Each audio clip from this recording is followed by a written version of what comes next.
guys, இன்னைக்கு நம்ம என்ன பண்ண போறோம்னா இந்த பென்னை அன்பாக்ஸ் பண்ண போறோம். வாங்க பார்க்கலாம். அதுக்கு முன்னாடி டீடைல்லாம் பார்க்கலாம். இது வந்து 75 rupees. இது வந்து ஃப்ளேர் கம்பெனியோட. வாங்க ஓபன் பண்ணலாம். வாவ்.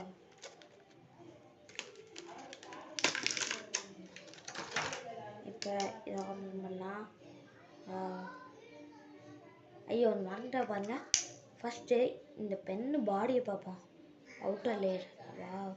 இதெல்லாம் கலரா மாசா இருக்கு. அதுக்கடுத்து நிப்பு பாருங்க.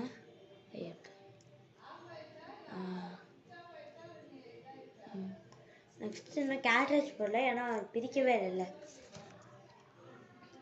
ஓகே, இதை க்ளோஸ் பண்ணிடலாம். இப்போ இது கூட சில ஃப்ரீயாக கொடுத்துருக்காங்க, வாங்க பார்ப்போம். ஒரு ரீஃபில்லர் ஃப்ரீ. இங்கே பாருங்கள், இது இப்படி திரும்பினா மேலே கீழே. அதுக்கடுத்து 3 கேட்ரேஜ் ஃப்ரீ. அதுக்கடுத்து இந்த டப்பா வந்து தூக்கி போட்டுருங்க. அவ்வளோதான், பாய்.